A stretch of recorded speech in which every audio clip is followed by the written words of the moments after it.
தமிழக வெற்றிக் கழகம் தேர்தல் சின்னம் தொடர்பாக தேர்தல் ஆணையத்தில் இன்று மனு வழங்க இருப்பதாக தகவல் கிடைத்திருக்கிறது. தவேக சார்பில் 10 சின்னங்கள் கேட்டு தேர்தல் ஆணையத்தில் மனு அளிக்க திட்டமிட்டிருப்பதாகவும் தகவல் கிடைத்திருக்கிறது.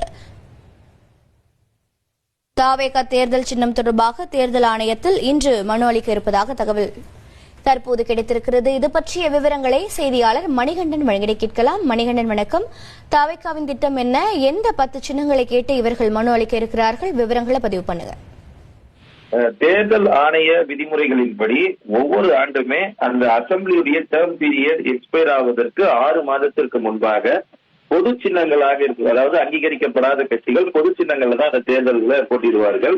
அந்த அளவுல தமிழ்நாடு சட்டமன்ற தேர்தல் வரக்கூடிய 2026 நடைபெற இருக்கக்கூடிய நிலையில 2021ஆம் ஆண்டு தொடங்கிய அந்த 5 ஆண்டுக்கான எக்ஸ்பைரி டேட்டாக தேர்தல் ஆணையம் 10/5/2026 நிர்ணயித்திருக்கிறது. அந்த தேதியிலிருந்து 6 மாதத்திற்கு முன்பாக இந்த பொது சின்னங்களுக்கான அழைப்பு என்பது, அதாவது அங்கீகரிக்கப்படாத கட்சிகள் அவர்களுக்கான பொது சின்னங்களை விண்ணப்பிக்கலாம் என அழைப்பு என்பது ஏற்கனவே விடுக்கப்பட்டிருக்கிறது.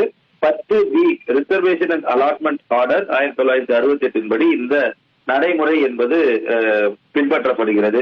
அந்த அடிப்படையில தமிழகத்திலிருந்து முதல் கட்சியாக தமிழக வெற்றிக் கழகம் அவர்களுக்கான பொது சின்னங்களை கேட்டு தேர்தல் ஆணையத்திடம் இன்று மனு செய்திருக்கிறது. அதாவது 11ஆம் தேதியிலிருந்து விண்ணப்பங்கள் பெறப்படுகிறது என கூறப்பட்டிருக்கக்கூடிய முதல் நாள்ல அவர்களுக்கு திட்டமிட்டிருக்கக்கூடிய 10 பொது சின்னங்கள், குறிப்பாக ஆட்டோ, விசில் உள்ளிட்ட 10 பொது சின்னங்களை அவர்கள் கேட்டிருப்பதாக தெரிகிறது.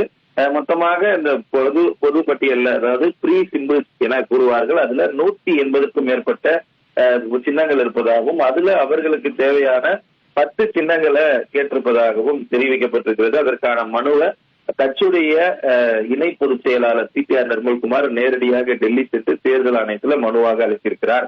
விரைவில் அவர்களுக்கான சின்னம் ஒதுக்கீடு செய்யப்பட்டு அதனை வைத்து அவர்கள் பிரச்சாரத்தை மேற்கொள்வார்கள். இதுதான் நடைமுறை. இதற்கு முன்பாக இந்த சின்னங்கள் குறித்து மாவட்ட செயலாளர்களுக்கு ஒரு போட்டி என்பது வைக்கப்பட்டது. அவர்களுடைய தேர்ந்தெடுக்கப்பட்டிருக்கக்கூடிய அந்த 10 சின்னங்கள்ல கொடுக்கக்கூடிய சின்னத்தை சரியாக யூகிப்பவர்களுக்கான பரிசு வழங்கப்படும் எனவும் மாவட்ட செயலாளர்களுக்கு அறிவுறுத்தல் வழங்கப்பட்டிருந்தது.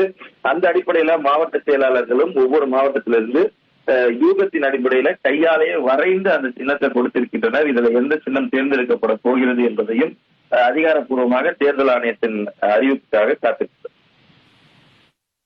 தகவல்களுக்கு நன்றி மணிகண்டன்.